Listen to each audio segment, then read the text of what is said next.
I want to thank everyone for tuning in to the 25th Hour Radio Show here on AM 1150 and 98.5 FM WGGH.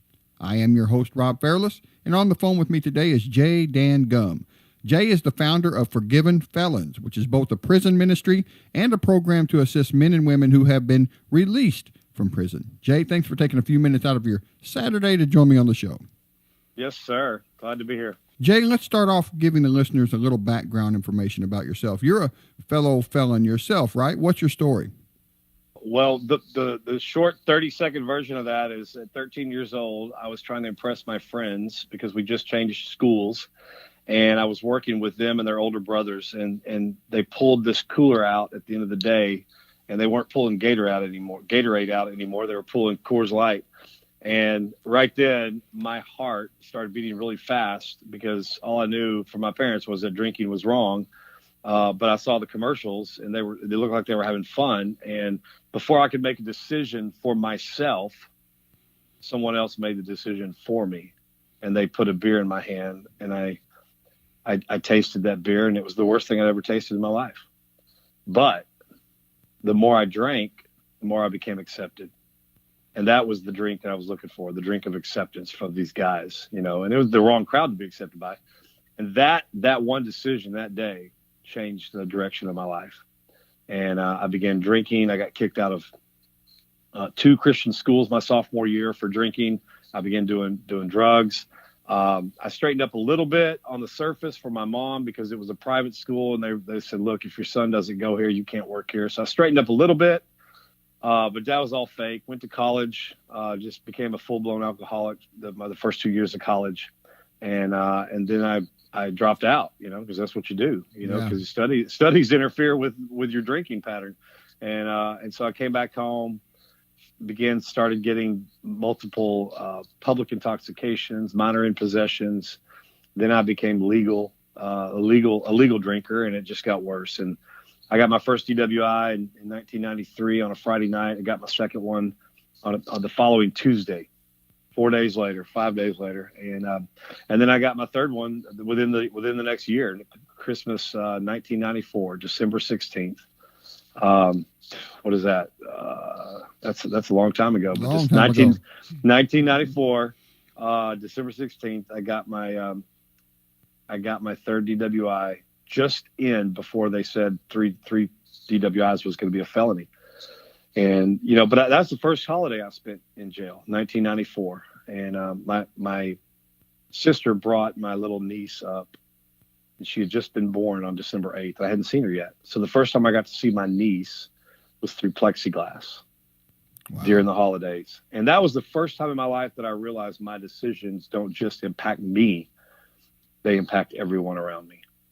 And so after that, I straightened up a little bit for a couple of years. I got back in church. I was doing great. I was 99% sold out for Jesus. And I don't know if you've ever been 99% sold out for Jesus, but it's not enough. You have to go all in. That 1% is too much to give to the devil. And so for 2 years, I was fine. And then one day I lost my Christian girlfriend, broke up with me. I lost my job. And what happened was, the devil approached me finally, and he approached me and exploited that 1% that I had not completely yielded to God. And because he still had a foothold, he still had a stronghold in my life, I went all in for the world and for the devil. And at that point, I 100% rejected Christ, God. I didn't care who. If you were a Christian and you knew me and you were around me, I didn't try to hide my drink anymore. I didn't try to hide my cigarette anymore. I was full on 100% the opposite way. And that whenever you give 100% to something, you're gonna get tools made available to you that you didn't have at 50%, at 99%. And the devil just began working on me. I went and worked at a escort service, driving prostitutes around, selling drugs to those girls, every girl that got in my car. And then I had guns pointed at me. All the time in that industry. And it got really bad. And then on November 29th, 2001, I ran off a bridge, had a blood alcohol level of 0.267, which is over 3 times the legal limit. Police officer called called my sister that night because he recognized the van I was in and said, "You better get up here. I think your brother's dead." Wow. And I had been thrown out, scarred up pretty bad on my left arm. I landed face down in the dirt, and he thought my head had been decapitated because I hit so hard that my head kind of sunk into the ground. And, I wish I could say that was when my wake-up call happened, but 2 weeks later, I was pulling myself up out of the bed with a rope because my torso muscles were all just shot. So I was pulling myself up out of the bed to go get more alcohol in the house. And it was just, from there, at one point I got another DWI, then another DWI 6 months later. And that's when I was sitting on the stand in the courtroom. And the judge said, "Mr. Gum, I don't see a very bright future for you." And he was right, and, it's funny. I remembered him saying that. So I got the transcripts from that court reporter where it says, "A judge is speaking over my life. I don't see a very bright future for you." And if I didn't change anything, he was right. So May 21st, I was sentenced to 5 years in prison for my fourth and fifth DWI. And that began my sentence on July 17th, transferred from the Ellis County Jail in Waxahachie, Texas to the Texas State Prison. And from there, my heart was still so hard. You could grow in the Lord, but you can also grow in the devil. Yeah. And I was just getting stronger and stronger and stronger.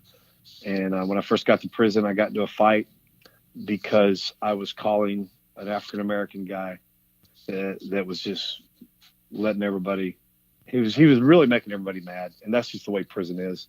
And so I decided I wanted to defend everybody else and fight this guy. And so I began calling this guy names, racial slurs that had never entered my thought life. Mm-hmm. But again, tools made available to me because I'm giving the devil 100%. So he's going to give me new tools I've never used before to grow me in him. And so I began calling this man everything that men don't want to hear, vulgarities, racial slurs. And I just provoked him to fight me. And we got into a fight. I got locked up in administrative segregation, which is basically solitary confinement, the whole lockup. And I was there for 8 days. And that was on September 18th, 2003. And that was the day that at 9 a.m. I went into the hole. And it was quiet. You couldn't hear a thing.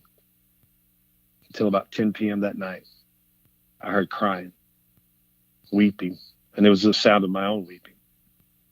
Because all I could hear at that point was grace, the sounds of grace and truth and mercy. And that's when I just felt the Holy Spirit accost that 6x9 cell.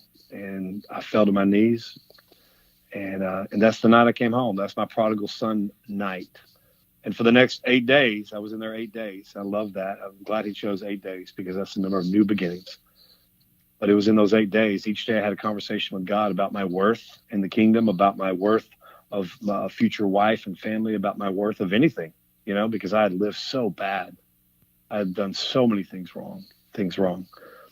And that's the day that he affirmed, I still have a calling on your life. Romans, I think it's 10:29. The gifts and callings of God are without repentance. They're irrevocable. He's not sorry he called me. He hasn't changed his mind. And so when I came out of the hole, I came out a different man.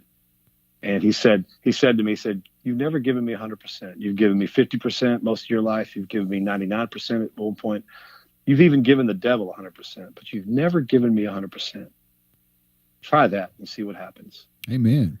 And I did. And so from that point on, man, that's how I got to prison. And that's what led me. That's all led me up to the change that took place in my life.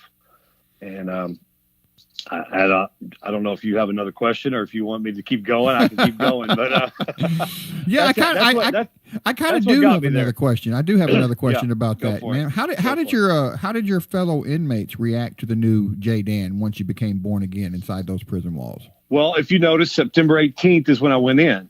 Okay, football season was in full swing, and the currency in prison and the currency in language is profanity and gambling. That's how you communicated everything in prison, was through profanity and gambling. And everything was a bet in prison, whether it's on sports, whether it's how many push-ups you could do. So I had a lot of bets placed on the table when I went in.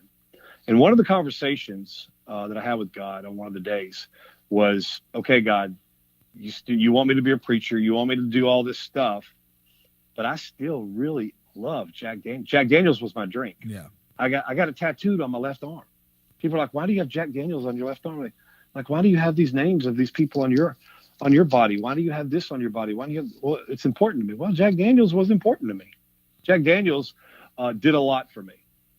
He made me feel bold. He made me feel good. He made me feel up when I was down. Jack Daniels provided a lot of emotional support. He provided a lot of recreational activities for me. He gave me so much in life that I loved him that much, and God knew that. And so one of the conversations I had in those 8 days was, God, I like to smoke, and I like to drink Jack Daniels, and that smoking cigarettes was the one thing that, when I told you I would serve God 99%, there was one part of my life that I was not ready to yield to God. For me, it was cigarettes. I tell everybody, look, don't focus on the fact that I'm calling my cigarettes Sabbath is the 1% I didn't yield. There's going to be people in heaven that smoked on earth. I get that. It's not about that. It's about that 1% represents a part of you that you're unwilling to yield to God. And that 1% is some people it's pride, some people's money, some people's whatever. But for me, it was that I want to do this. So I'm not ready to give it up. So in that prison cell that day, I said, God, I want to do all these things for you, but I like smoking and I like Jack Daniels. So you're going to have to do something inside me that, I don't know, supernaturally, you hit the reset button, whatever, because there's nothing in me that says, hey, let's do this. Let's quit, because I like it too much.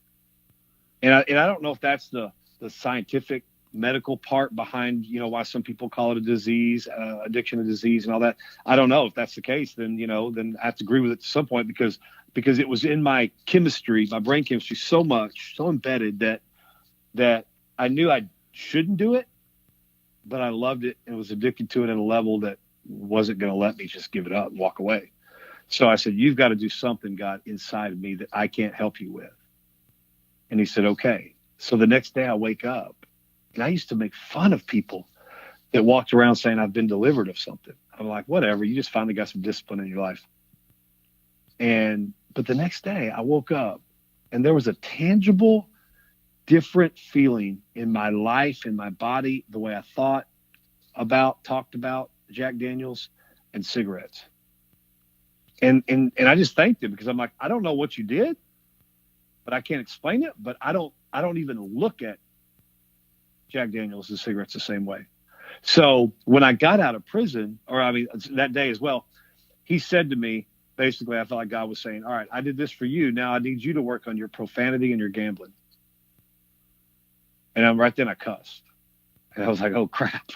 He said, I said a cuss word, though. I was like, man, I should have asked him to deliver me from all four. This would have just been much easier. So he said, no, I want you to work. He goes, I want you to know that sometimes I deliver you out of things. Sometimes I deliver you through them. And so a 3 or 4 month period, I walked through this deliverance of profanity and gambling, and so what happened was, when I got out of the hole, I was just telling people what happened. Look, guys, I had a great encounter with God. I'm not going to gamble anymore. And they're like, whatever. And now in prison, if you try to take your bets back that you've already placed, you're going to get beat up. So, I was smart about it. But I felt like God was saying, when you win a bet, give what you won back to them. I'm like, all right, I can do that. No big deal. But then the new bets, like the new stuff, that was all the old stuff that I already had. So don't cancel it. Just if you win, give your stuff back. But then new bets, people, when you decide I'm going to lose weight, so I'm going to stop all sugar. Well, that's when everybody wants to invite you over to their birthday party. They want to buy dessert. They want to buy everything. When you want to quit drinking, everybody wants to buy you a beer. When you want to quit smoking, when you want to stop selling drugs, now you get the $1 million sale. So at that point, and everybody knew I was a Dallas Cowboy hater. So they would come up to me and say, hey, I'll give you the Cowboys in 21 points. And just out of reaction, because I knew that was a good bet, I would knock it down. I'm like, all right, God, you even know that's a good bet. But I was still struggling with the gambling and the profanity. And so God was like, all right, look, you've got to understand, if you want to quit this stuff, you've got to trust the process. So I'm going to give you some tools during the process that you need to utilize. I'm like, all right, I'm ready. I'm going to trust the process. What do you want me to do? When you win that bet, you just bet, the new one. When you win, I want you to give not only his stuff back to him, but I want you to give your stuff you bet to him. And I'm like, you mean like I lost? And they're like, yeah. And I'm like, well, no, that's crazy. Trust the process. Trust the process. So after a few of those, because I was a good bettor, I won a lot. And so whenever I would win these bets that I shouldn't have been betting, the new bets, then I ended up having to give my stuff to him like I lost. And that hit my financial, that hit my pocketbook. You hit my pocketbook, and then, I'm going to stop. And so that helped me stop the gambling eventually. Didn't stop fully until football season was over. And the gambling, my profanity, it wasn't just profanity. It was more or less just the language, the vulgar language. That's just how you talk in prison. That's how I talked out in the world. But he said, all right, I'm going to give you a tool to help you in this process. Whenever you say a cuss word around somebody, I want you to stop immediately and say, hey, I'm trying to quit cussing, and I apologize. That was wrong. Will you forgive me? And I'm like, wait, what? I got to do that to an inmate in prison? I'm going to get made fun of. And he said, do you trust the process? Do you want to be delivered? And I'm like, all right, okay, let's do it. I did it. I got made fun of. And you know what? After football season, towards the end of football season, it kept getting less and less because I don't like to say I'm sorry. I don't like to say I'm wrong. So that was my motivation for trying to stop. And so what he showed me, that whole thing was, look, there's going to be some things that I know you can't help me with, and I'm just going to deliver you out of them. But then there's going to be some things I want to partner with you. I don't want to just do everything for you. I want to partner with you, and I want to help you fight these battles. And that really encouraged me to know that sometimes when God sees fit, he's gonna deliver me out of something. But most of the time, he loves to partner with his children. So when people come up and tell me, I cannot get rid of this alcoholism, I cannot quit drugs, I cannot do this, I'm like, look, have you prayed about it? Yes. Have you asked God to take it away? Yes. And he hasn't. Okay, that means that's good. If he hasn't taken it away, taken you out of it, that means he still sees something inside of you that he can partner with that can deliver you. Because he's not going to deliver you out of it until there's absolutely nothing you can do about it. And sometimes, he will. But I got made fun of. I got teased. I got everything, But here's the thing. You lose some friends, you gain some friends. Amen. So what exactly is forgiven felons? What does it all consist of? I told God, I said, I want to be a part of the solution. So what we do is the 2 transitional houses that we have, we're approved by Texas Parole. And so they know they're coming there, and we basically help them get back on their feet and make life decisions that don't allow them to go back to prison. Because the recidivism rate is still high nationally. It's above 75. It teeters on 80 sometimes. In Texas, it's still around 45 to 50%. They try to say it's lower because it's 20%, but all they did was change the label of some of these prisons and called them rehab. But they basically still send them to these rehab places where you wear white. You're called an offender. You're basically in prison still. And so they try to say it's only 20%, but 30%, almost 30% of the inmates are in these rehab places, and you're there for 6 months, and you're in the same prison walls, you're in the same prison chains, you're in the same everything. So they try to pad it and say, these are just rehabs, but they're prison. And so we're still at about 50% in Texas, and that's what I wanted to try to reduce. And so we've served 150 guys in the last almost 8 years, and we have a less than 8% recidivism rate. Some guys are just not going to get it, but when they get out, they come home to hygiene, food, bus passes, just a spiritual guidance, practical guidance. We teach them how to, if they want, we don't force them to do anything. We say, here's what we have to offer. You can take advantage of it or not. And some of them do. Some of them do it on their own. And then we kind of help them out along the way, with different things. We have recovery classes. We have Bible study every week. We go to church. And more often than not, we help them with with life skills. You know, we try to teach them financial literacy because some of these guys get out and they've done 25 years. So we got a guy named Chris Aguilar. He just got out last Friday, a week ago last night, and he did 21 years. You know, and he needs help navigating his smartphone. You know, these guys, they get out and I take them to Chick-fil-A, and then I hear, "Hey, Jaden," in the bathroom. We're in the bathroom. "Jaden, how do you turn the water on?" Huh. Like, just stick your hands under there. Huh? Just stick your hands under there. And they've never seen automated water, soap, and paper towel dispensers. They've never seen them. You know, and so they're blown away when they, you know, but they don't know how to. Some of them, you know, they've been locked up 25, 30 years. They don't even know how to ride public transportation. So usually the first day out, I'll get on the bus with them and ride some places and show them how to get on and off. And what I do is I try to connect and build a relationship. Where our system fails is all they want to do is they want to try to correct and punish. We want to connect and build the relationship. And so that's why we have, you know, there's only a handful of guys that have been back to prison since we've been open. And so, you know, our goal is to help them get to a point of job stability. We have great job connections, and we thought about expanding our housing. We have 2 houses right now, but we felt like God was taking us in a different direction and saying, I want you to expand who you serve, not necessarily how you serve them.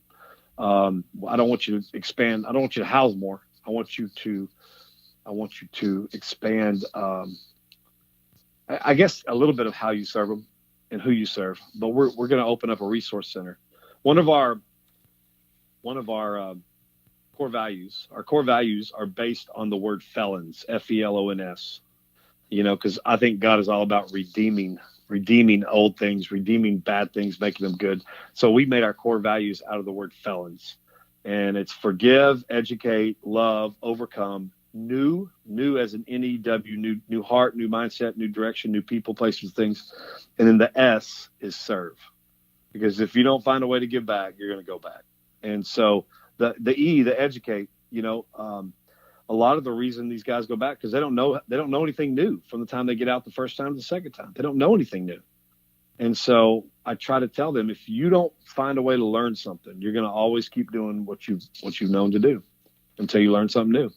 And so this resource center is going to have vocational training, welding school, automotive school, paint and body school, clothes, food, hygiene, you know, and we're going to serve everybody that comes out of prison, not just the guys in our house. We're going to go to other halfway houses and say, hey, look, when your guys get out, tell them to come to the resource center. You know, we're going to have financial literacy classes. We're going to have job readiness classes.